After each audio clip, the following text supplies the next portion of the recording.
नमस्कार दोस्तों, Narayan commerce academy में आपका स्वागत है। आज हम लोग एक प्रैक्टिकल क्वेश्चन करेंगे। इंड AS3 कैश फ्लो स्टेटमेंट। अब आज का जो क्वेश्चन रहेगा थोड़ा इजी रहेगा। इसके बाद कंटिन्यू इसके 4-5 क्वेश्चन मैं कोशिश करूँगा कि आप लोगों को प्रैक्टिस करवा दूँ। आज बेसिक टाइप का क्वेश्चन रहेगा जिससे आप लोगों का बेस बन जाए। इसके बाद धीरे धीरे हम क्वेश्चन का जो लेवल है थोड़ा बढ़ाएंगे, जिससे होगा कि अगर आपके एग्ज़ाम में यहाँ से क्वेश्चन आता है तो आप लोग इजी वे में उस क्वेश्चन को सॉल्व कर पाएँ। 2 दिन से वीडियो नहीं आया है क्योंकि आप लोगों का डिमांड रहता था कि सर थ्योरी तो थ्योरी क्वेश्चन तैयार करने में थोड़ा टाइम लग रहा था मुझे। तो आज मैंने 2 थ्योरी क्वेश्चन भी आप लोगों को टेलीग्राम पे डाल दिया है और आज एक साथ में आपको प्रैक्टिकल क्वेश्चन भी मिल जाएगा। तो आप लोग इसको प्रैक्टिस करिएगा। फिर कल एक और क्वेश्चन हम लेंगे यहाँ से कैश फ्लो स्टेटमेंट से। 4 से 5 क्वेश्चन हम लोग कोशिश करेंगे कि इसका प्रैक्टिस कर ले बढ़िया से। और एक क्वेश्चन प्रीवियस ईयर में भी पूछा गया है तो वो क्वेश्चन भी मैं आप लोगों को करा दूँगा। ठीक है, तो चलिए क्वेश्चन देख लेते हैं।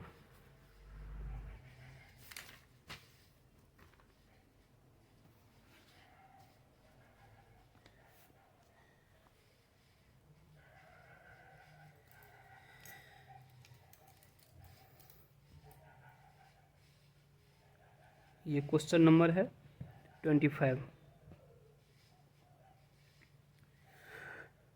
From the following balance sheets of the Jindal Steel Limited, prepare cash flow statement. तो कैश फ्लो स्टेटमेंट में होता क्या है कि आपको 2 साल का बैलेंस शीट दे देगा। उससे आपको निकालना है डिफरेंट टाइप के जो एक्टिविटी होते हैं किसी भी बिजनेस में, उसका कैश फ्लो निकालना रहता है। तो डिफरेंट टाइप ऑफ एक्टिविटी का मतलब हो गया कि अकाउंटिंग स्टैंडर्ड में प्रिस्क्राइब किया गया है 3 तरह की activity. Cash flow from operating activities, दूसरा हो गया cash flow from investing activities, cash flow from financing activities. तो इन एक्टिविटीज़ के बारे में मैं थोड़ा आप लोगों को ब्रीफ कर देता हूँ कि होता क्या है, जिससे आप लोगों को क्वेश्चन करने में थोड़ा अच्छा रहेगा, कंफर्टेबल फील करिएगा। तो ऑपरेटिंग एक्टिविटीज़ का मतलब क्या है कि जिस चीज़ का हम बिजनेस करते हैं, मेरा मतलब अपना जो मेन बिजनेस है, साइड का कुछ और भी हो सकता है। ठीक है, जैसे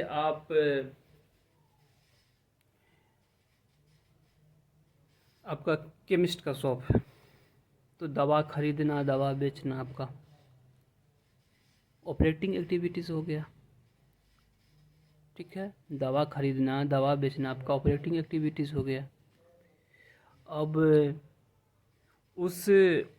ये तो ऑपरेटिंग एक्टिविटी हो गया। तो ऑपरेटिंग एक्टिविटी में क्या आ जाता है, सेल हो गया, परचेज हो गया, डिस्काउंट हो गया, डेप्रिसिएशन हो गया, डेटर्स, क्रेडिटर्स, यही सब आता है। और दूसरा एक्टिविटी है इन्वेस्टिंग एक्टिविटी।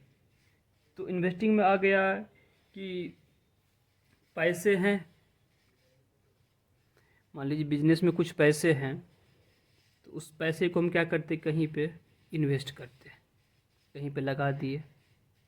जैसे बैंक में इन्वेस्ट कर दिए, शेयर मार्केट में इन्वेस्ट कर दिए, मशीन खरीद लेते हैं, लैंड खरीद लेते हैं, बिल्डिंग खरीद लिए। ठीक है, तो ये सब एक्टिविटी आपका हो गया इन्वेस्टिंग एक्टिविटी। और लास्ट वन है फाइनेंसिंग एक्टिविटीज़। फाइनेंसिंग एक्टिविटी का मतलब है कि बिजनेस में जो पैसा आया है,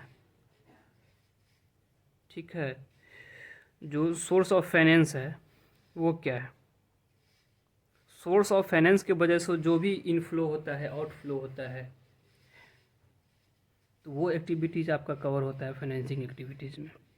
जस्ट लाइक समझ लीजिए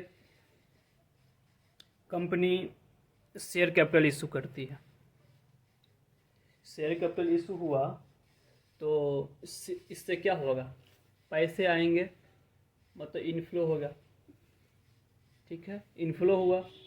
अब उस शेयर्स होल्डर को हम क्या करते हैं, डिविडेंड देते हैं, 1 साल के बाद 2 साल के बाद, ठीक है ना, डिविडेंड देते हैं।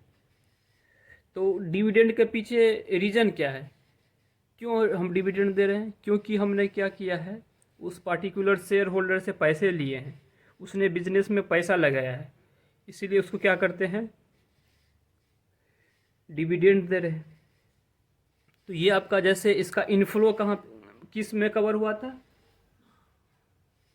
फाइनेंसिंग में, तो इसका आउटफ्लो भी क्या कहाँ कवर होगा, फाइनेंसिंग में ही कवर होगा। मान लीजिए डिवेंचर इशू कर दिए, डिवेंचर इशू किए हैं तो उसको तो सर्टेन % ऑफ इंटरेस्ट वो रहता है, उसको देना है। तो जब डिवेंचर इशू करते हैं तो इनफ्लो होता है, उस पर जो इंटरेस्ट हम पे करेंगे वो आउटफ्लो हो जाएगा फाइनेंसिंग में। बैंक से लोन लिए बिजनेस चलाने के लिए, तो जब लोन लिए तो पैसा का तो इनफ्लो हुआ, लेकिन उस बैंक के लोन पे इंस्टॉलमेंट आता है,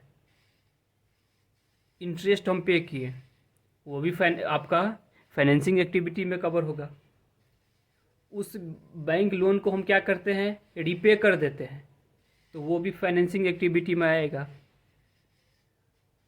आपने डिवेंचर जो इशू किया था उसको आप क्या करते हैं, रिडीम कर देते हैं, उससे डिवेंचर लेकर उसका सेटलमेंट कर दिए, ये भी फाइनेंसिंग एक्टिविटी है।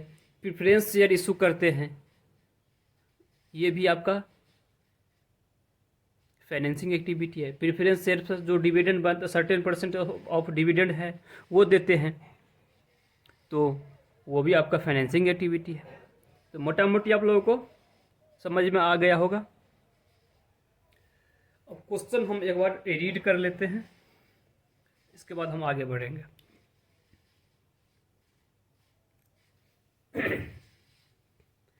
देख लीजिए, इक्विटी शेयर कैपिटल ये 2008 है, 2009 है। इक्विटी शेयर कैपिटल 20,000 है और 30,000 है, तो मतलब 10,000 रुपया का यहाँ पे इशू हुआ है। प्रेफरेंस शेयर्स 10,000 है, 5,000 है, मतलब 10 से 5 हो गया, तो आपका कैपिटल क्या हुआ है, कम हुआ है, तो उसका रिपेमेंट हो गया है।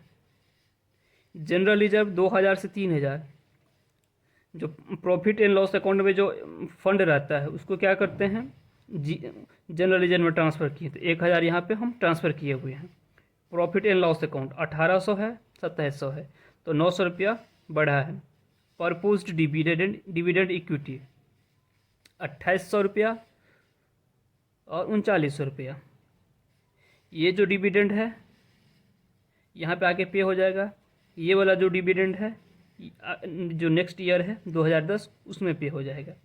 बिल्स पेबल है 3,500, 5,300, आउटस्टैंडिंग एक्सपेंस है 800, 600, प्रोविजन फॉर टैक्स 2,800, 3,200। अब एसेट साइड में देख लेते हैं। गुडविल है 5,000, 4,000, 1,000 रुपया क्या हुआ है, राइट ऑफ हुआ है।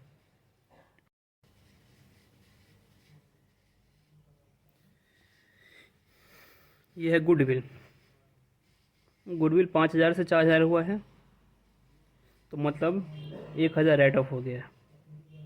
लैंड एंड बिल्डिंग है 10,000 से 5,000 हुआ है।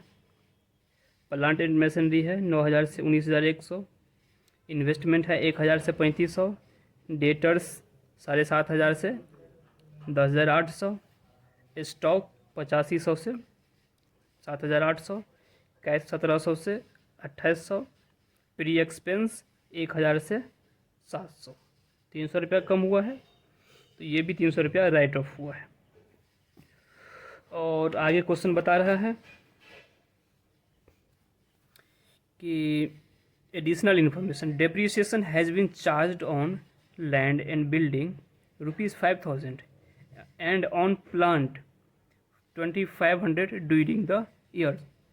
Preference dividend paid on during the year 1,200 रुपये, 1,200 रुपये का डिविडेंड यहाँ पे पे हुआ है। ठीक है, तो क्वेश्चन हम लोग इसका पिक्चर में आप लोगों को जब क्वेश्चन आएगा तो हम मतलब वीडियो में डाल देंगे और कोशिश करेंगे कि इसका ये क्वेश्चन आपके टेलीग्राम को जो लिंक है उस पर भी हम दे देंगे, तो आप लोग देख लीजिएगा।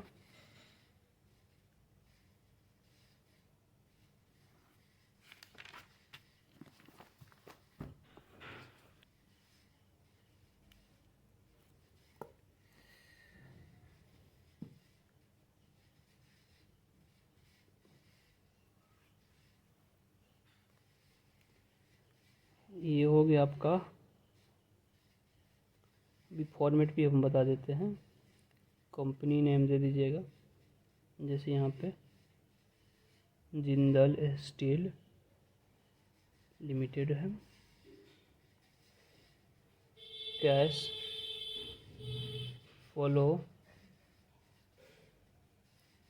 स्टेटमेंट कब का बना रहे हैं, for the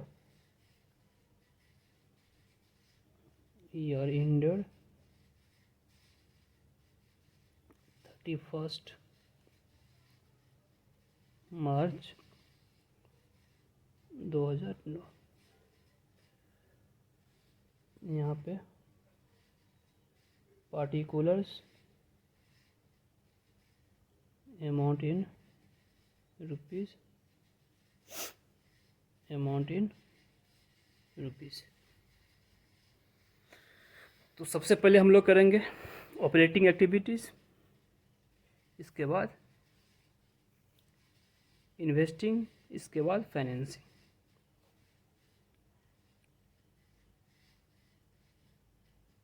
cash flow from operating activities.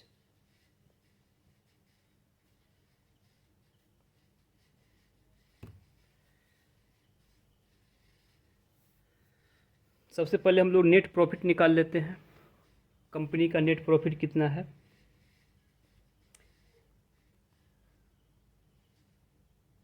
Net profit, तो दोनों साल का जो डिफरेंस है 2700 2009 का और 1,800 रुपये है आपका 2008 का। ठीक है, डिफरेंस आ गया 900 रुपये, 900 रुपया से प्रॉफिट बढ़ा है। अब आप क्वेश्चन को जो ध्यान से पढ़िएगा तो हम लोग क्या करते हैं, सबसे पहले जो एडिशनल इन्फॉर्मेशन है उसको इसमें हम क्या करते हैं, एडजस्ट कर लेते हैं। नेक्स्ट पॉइंट हम लोग का आता है एडजस्टमेंट। ऐसा एक्टिविटी, इसमें ये भी हो सकता है आपको कि कैश एक्सपेंस, कैश नेचर का भी ट्रांजैक्शन हुआ हो और नॉन कैश नेचर का भी ट्रांजैक्शन हुआ। तो जो कैश नेचर का जो ट्रांजैक्शन होगा, कैश में जिसको डील किया है, वो इंटरनल हो सकता है, मतलब जैसे क्या कि एक अकाउंट से पैसा को दूसरे अकाउंट में हम ट्रांसफ़र कर दिए, ये हम लोग का हो गया इंटरनल। और नॉन कैश हो जाता है जैसे आपका वो डेप्रिसिएशन पेड करते हैं, मतलब चार्ज करते हैं पीएल अकाउंट में, तो वो नॉन कैश एक्सपेंस होता है। एक्सपेंस तो होता है लेकिन एक्चुअल में कुछ कैश का आउटफ्लो नहीं होता है। तो कैश का हम तैयार क्या कर रहे हैं, कैश फ्लो स्टेटमेंट।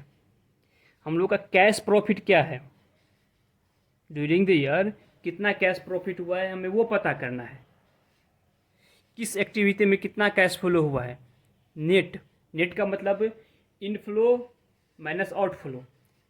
ये आपका पॉजिटिव भी हो सकता है, निगेटिव भी हो सकता है, टेंशन वाली कोई बात नहीं है। तो तीनों एक्टिविटी को हम क्या करेंगे अलग अलग से, उसका जो नेट कैश फ्लो है वो फाइनल करेंगे। फिर तीनों का जो फाइनल इफेक्ट है वो लास्ट में कैलकुलेट किया जाएगा। और फिर उसको क्या करेंगे, ओपनिंग कैश बैलेंस और क्लोजिंग कैश बैलेंस का जो मैचिंग है वो करा के हम आपको आंसर फाइनल कर देंगे। तो आप देख लीजिए, सबसे पहले दिया गया है डेप्रीसिएशन ऑन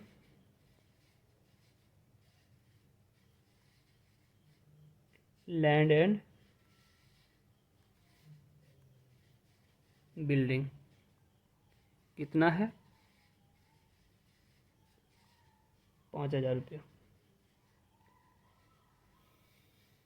अब है डेप्रीसिएशन ऑन प्लांट 2,500 रुपया। प्रेफरेंस डिविडेंड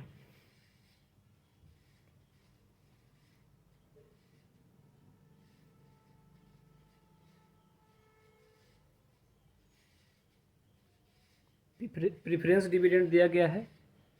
तो प्रेफरेंस डिविडेंड, कोई भी डिविडेंड जो पे करेंगे तो हमारा ये जो प्रॉफिट है उस अमाउंट से कम हो जाएगा। और प्रेफरेंस डिविडेंड जो है वो ऑपरेटिंग एक्टिविटी का हिस्सा नहीं है। प्रेफरेंस शेयर्स जो होता है आपका फाइनेंसिंग एक्टिविटी का है। तो उसको जो डील करेंगे हम, माइनस करना है, माइनस तो होगा लेकिन वहाँ पे जाके माइनस होगा। यहाँ पे इसको हमको प्लस करना है क्योंकि हमें क्या निकल रहा है, ऑपरेटिंग एक्टिविटी का कैश फ्लो। और इसके वजह से जो हमारा यहाँ पे 900 रुपया दिख रहा है, और प्रेफरेंस डिविडेंड के वजह से ये कम हो गया है। इसी तरीके से ये भी देख लीजिए, 5,000 रुपया पीएल में चार्ज किए हैं डेप्रीसिएशन बिल्डिंग पे, प्लांट पे 2,500 रुपया, इसके वजह से ये हिट हुआ है। तो इसके इफेक्ट को नलीफाई करने के लिए क्या करेंगे, इसको ऐड बैक करेंगे। जब पीएल बना होगा तो उसको पीएल में डेबिट किया गया होगा, और ये पीएल का हिस्सा नहीं है, ये पीएल एप्रोप्रिएशन का हिस्सा है। जब सब फाइनल हो जाता है डिविडेंड पे करना, ये एप्लीकेशन है, ये एप्रोप्रिएशन है, दोनों में आपको अंदर समझना पड़ेगा। तो प्रेफरेंस डिविडेंड कितना है, 1,200 रुपया।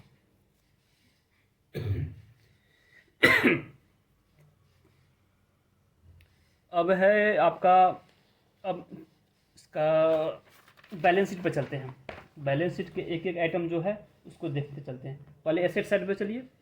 गुडविल है, गुडविल राइट अप हुआ है।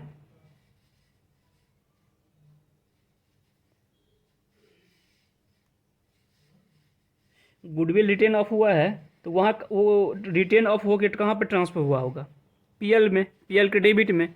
पीएल का डेबिट बड़ा है तो जो नेट प्रॉफिट है वो कम होगा। तो कम हुआ तो हम क्या करेंगे, उसको उस अमाउंट से हम ऐड बैक करेंगे। बहुत इजी है, आप लोग बस समझते जाइए।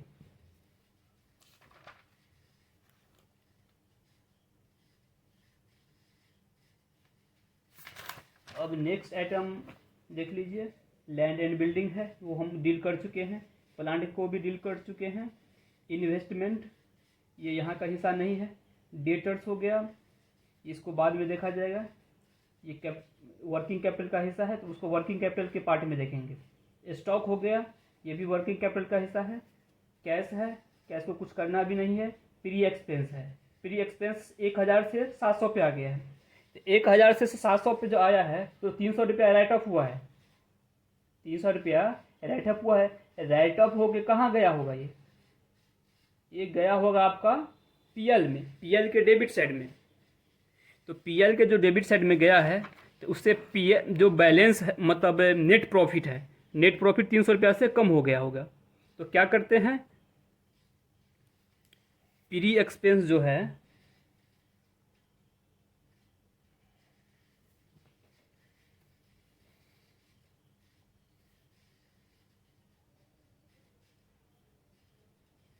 300 रुपया।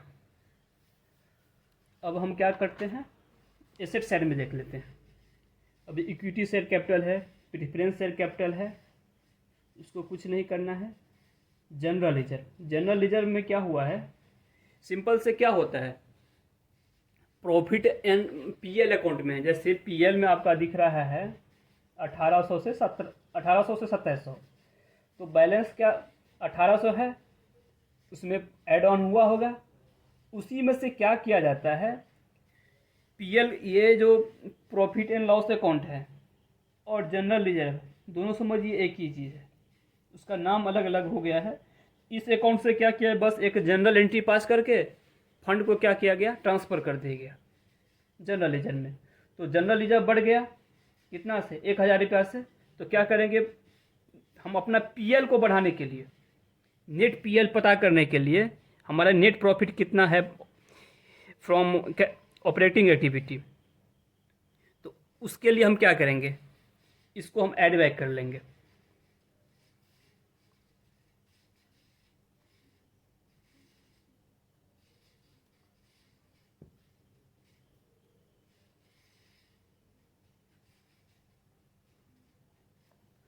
Transfer to general reserve.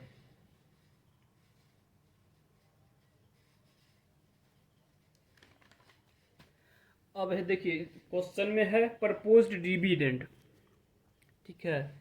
तो डिविडेंड यहाँ पे हम लोगों को एजम्पशन लेना पड़ेगा, ठीक है। यही एजम्पशन आप लेकर क्वेश्चन आगे भी और भी क्वेश्चन आता है तो सॉल्व कर लीजिएगा कि जो 2007-8 में प्रपोज्ड डिविडेंड है, ठीक है। इसको हम ये मान के चलेंगे 2007-8 का जो प्रपोज्ड डिविडेंड है 2009 में पे किया गया, और 2009 का जो प्रपोज्ड डिविडेंड है वो 2010 में पे किया जाएगा। ये मैं पहले भी आपको बता चुका हूँ, ठीक है। तो जैसे प्रपोज्ड डिविडेंड होता है तो इसका आपको इम्पैक्ट समझना पड़ेगा। ये एप्रोप्रिएशन ऑफ प्रॉफिट है, एप्रोप्रिएशन ऑफ प्रॉफिट है। तो प्रपोज्ड डिविडेंड से क्या होता है, प्रॉफिट को अगर डिक्लेयर किया गया है कि भाई इतना का डिविडेंड पे करना है, तो उतना अमाउंट से हम क्या करते हैं, वो जो प्रपोज्ड डिविडेंड का अमाउंट है उसको हम प्रॉफिट से निकाल लेते हैं। लेकिन एक्चुअल में कैश आउटफ्लो नहीं होता है, प्रपोज्ड डिविडेंड से कैश फ्लो नहीं होता है, आउटफ्लो जो होना चाहिए नहीं होता है। क्योंकि यहाँ पर हम एज्यूम कर रहे हैं कि ये जो डिविडेंड है वो पे किया जाएगा अगले साल, अगले साल का जो प्रपोज्ड डिविडेंड है वो पे किया जाएगा उससे अगले साल, ठीक है। तो यहाँ पे जो 2009 में जो प्रपोज्ड डिविडेंड है आपका 3900 रुपया, ये पेड कब होगा, 2010 में। लेकिन इसके वजह से जो प्रॉफिट है वो कम हो गया होगा, उसका इम्पैक्ट प्रॉफिट पर दिख रहा होगा, ठीक है। लेकिन कैश आउटफ्लो कुछ नहीं हुआ है। तो इसको क्या करते हैं, प्रॉफिट को हम बढ़ाने के लिए इसको हम ऐड बैक करेंगे।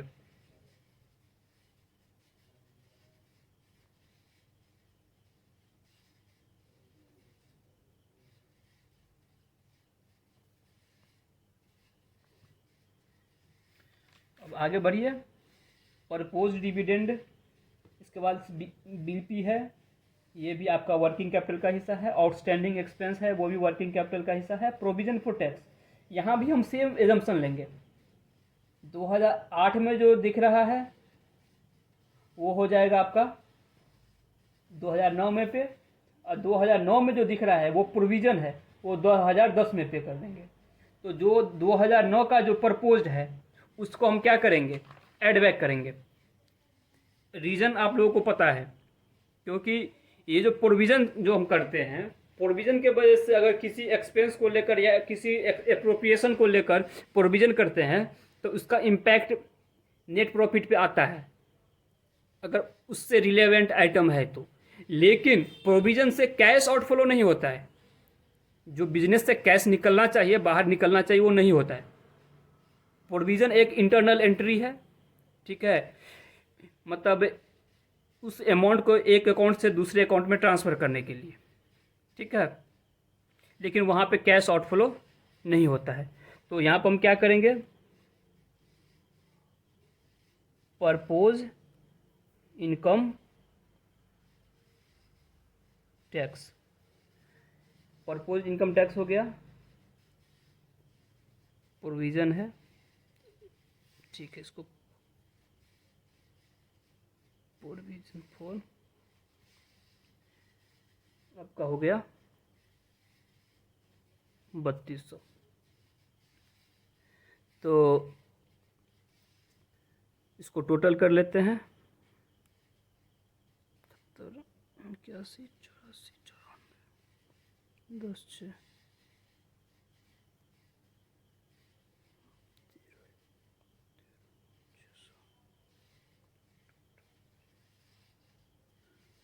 ठीक है, 18,100। तो ये आपका आ गया 19,000। इसका जो नाम दिया जाएगा, operating cash profit before working capital change.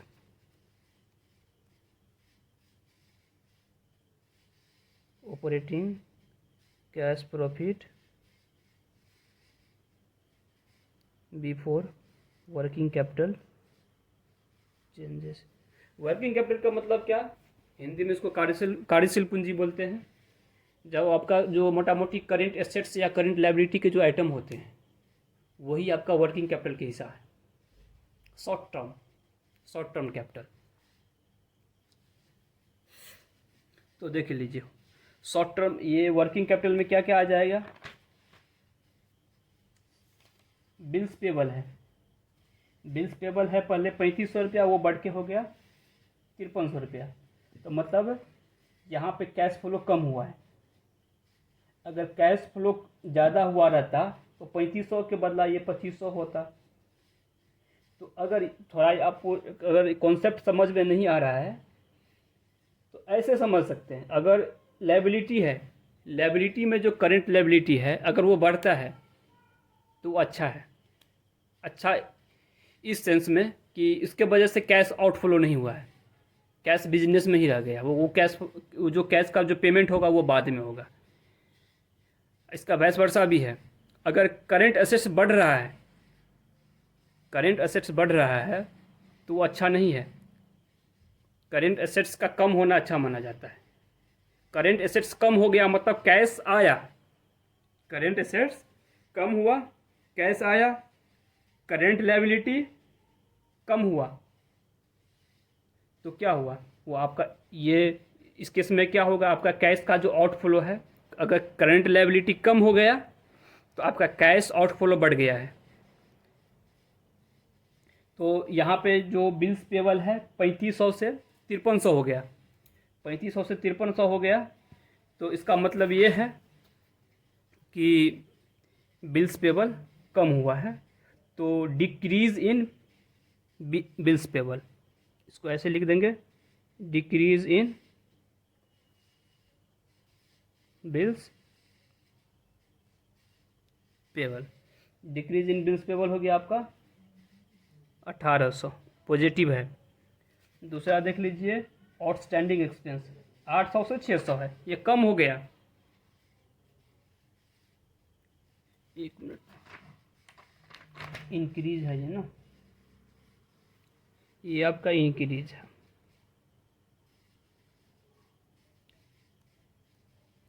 Decrease in outstanding expense, ये आपका कम हो गया है। तो कम इसलिए हुआ है क्योंकि कैश का आउटफ्लो हुआ है, कैश का आउटफ्लो हुआ है। तो इसीलिए इसको हम क्या करेंगे, निगेटिव में दिखाएंगे। 800 से 600 हो गया, 200 रुपया निगेटिव। अब इसमें लायबिलिटी साइड में कुछ नहीं है। अब एसेट्स में देख लीजिए, डेटर्स 7,500 से 10,800 हो गया। मतलब आप क्या कर रहे हो, उधार ज़्यादा बेच रहे हो। डेटर्स का मतलब यही हुआ, उधार ज़्यादा बेच रहे हो। उधार ज़्यादा बेचोगे तो कैश का इनफ्लो होगा, नहीं होगा। कैश का इनफ्लो यहाँ पर रुक गया है। लेकिन आप खरीदोगे सामान, नगद में हो सकता है, में भी हो सकता है, उधार भी खरीद लो, वो अलग बात है। यहाँ पर हम चर्चा कर रहे हैं डेटर्स का। डेटर्स बढ़ रहा है, वो ये अच्छा सिग्नल नहीं है। डेटर्स का बढ़ना अच्छा सिग्नल नहीं है। अच्छा सिग्नल इन दिस सेंस कि कैश का आउटफ्लो आपके यहाँ कम है।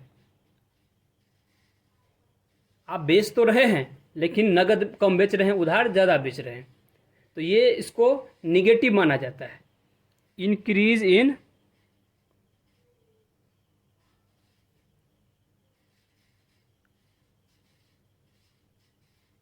डेटर्स।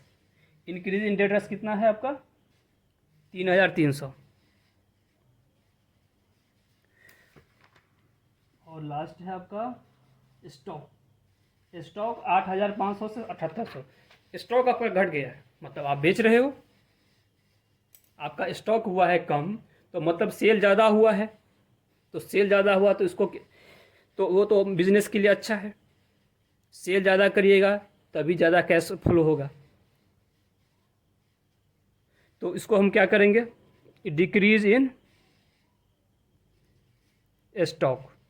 डिक्रीज इन स्टॉक को क्या करते हैं? पॉजिटिव मिलेंगे। तो इसको हम 700 रुपया है, तो उसको 700 रुपया को ऐड कर लीजिए। ठीक है, ये हो गया आपका नेट इफेक्ट, इसका दिख जाएगा।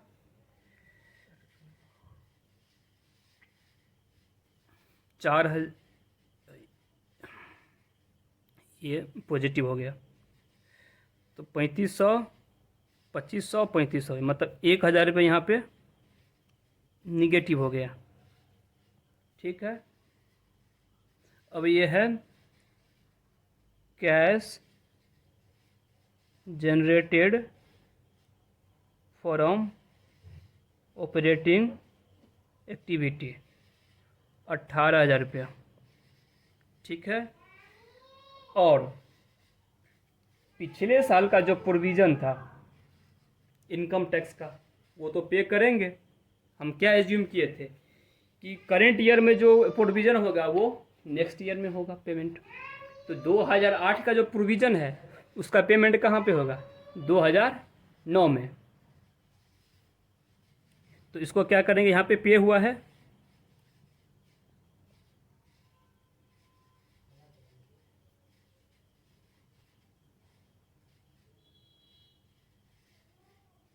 Payment of income tax 15,200। अब ये आपका आ गया final net cash flow from, net cash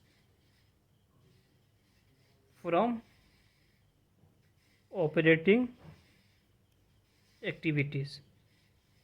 main time आपका यहीं पे लगता है ऑपरेटिंग में, और सब जो हिस्सा है वो थोड़ा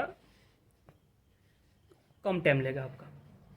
अब इसके अगले पार्ट पे चलते हैं, इन्वेस्टिंग एक्टिविटी पे।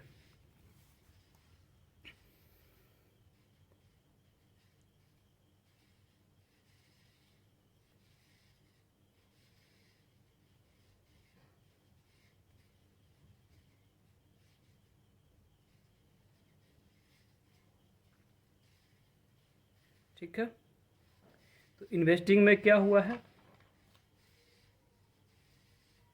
इन्वेस्टिंग में आपका लैंड एंड बिल्डिंग है, 10,000 से 5,000 रुपया हो गया।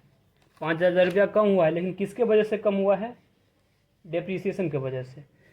तो इसको कुछ करना ही नहीं है, डेप्रीसिएशन की वजह से कम हुआ है, और डेप्रीसिएशन हम लोग यहाँ पे दिखा दिए हैं। अब प्लांट है, प्लांट बोल रहा है कि 9,000 है, 9,000 से 19,100 हो गया। तो 9,000 से 19,100 हो गया, उसमें 2,500 रुपया का डेप्रिसिएशन भी चार्ज हुआ है। तो 9,000 में से 2,500 घटा दीजिए, कितना हो गया? 6,500। और अभी उसका क्लोजिंग बैलेंस क्या है? 19,100। तो मतलब उतने रुपया का परचेज हुआ है नया प्लांट। इसका यही मतलब है, इतने रुपये का जो प्लांट है, न्यू प्लांट परचेज हुआ है। इसको ऐसे देख लीजिए, परचेज ऑफ प्लांट। तो क्लोजिंग क्या है? 9,100 में से क्या करेंगे? डिप्रिसिएशन घटा देंगे, और जो उसका ओपनिंग बैलेंस है 9,000 रुपया, ये हो गया। कितना बच जाता है? 12,600। तो 12,600 निगेटिव हो गया, क्योंकि परचेज हुआ है तो कैश आउटफ्लो होगा, इनफ्लो तो होगा नहीं, इसलिए ये निगेटिव है। और इन्वेस्टिंग का पार्ट हो गया आपका एक इन्वेस्टमेंट। इन्वेस्टमेंट है 1,000 से 3,500 हो गया, तो परचेज ऑफ इन्वेस्टमेंट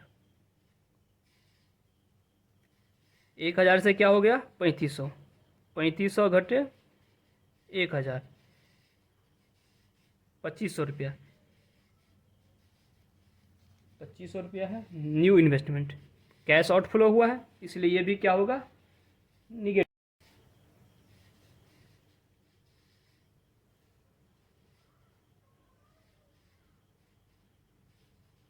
देख लीजिए, यहाँ पे हो गया ऑपरेटिंग, ये है आपका इन्वेस्टिंग, और ये है फाइनेंसिंग। तो ये दोनों पॉजिटिव है, तो 16,200 ये वाला और ये वाला। इसमें से क्या करते हैं? 15,100 घटा देते हैं, तो 1,100 रुपया क्या होता है? नेट इंक्रीज हुआ है कैसे? नेट इंक्रीज इन कैश 1,100 रुपया। ठीक है, इसमें क्या कर लीजिए? कैश ओपनिंग, कैश ओपनिंग कितना है? 1,700 रुपया।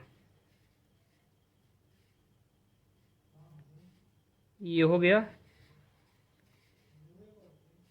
कैश क्लोजिंग 2,800 रुपया। ये जो 2,800 रुपया है, ये जो 2,800 रुपया है, ये ऑटो अपने आप आ जाएगा। मतलब ये जो कैश का क्लोजिंग है, अगर आपके जो बैलेंस शीट जो दिया हुआ है क्वेश्चन में अगर मैच कर गया, तो समझिए आपका क्वेश्चन बिल्कुल सही है, कोई दिक्कत नहीं है। ठीक है, 2,800 रुपया। 1,100 रुपया आपका टोटल क्या हुआ था? तीनों एक्टिविटी को मिलाकर नेट इनफ्लो हुआ इन पॉजिटिव। उसमें हम क्या किए हैं? ओपनिंग बैलेंस को प्लस कर दिए नेट में, तो जो बैलेंस आएगा वो हो जाएगा आपका क्लोजिंग बैलेंस। किसका? कैश का। तो अगर ये 2,800 आ जाता है ऑटोमेटिक, तो समझ लीजिए क्वेश्चन हमारा बिल्कुल सही है। तो ये क्वेश्चन अब ख़त्म होता है। यहाँ पे आप लोगों को कोई दिक्कत हो, हम धीरे धीरे थियोरी को भी कवर करने का कोशिश कर रहे हैं। आप लोगों का जो भी क्वेश्चन आता है टेलीग्राम पे कि सर इस क्वेश्चन का थ्योरी बता दीजिए, तो कोशिश करते हैं कि थ्योरी भी आप लोगों को टेलीग्राम पे दे दिया जाए। तो आज 2 थ्योरी दिए हैं, आप लोग उसका प्रैक्टिस करिए लिख कर। अच्छा क्वेश्चन है, और धीरे धीरे और भी थ्योरी का जो आंसर है वो आपको हम प्रोवाइड कराते रहेंगे।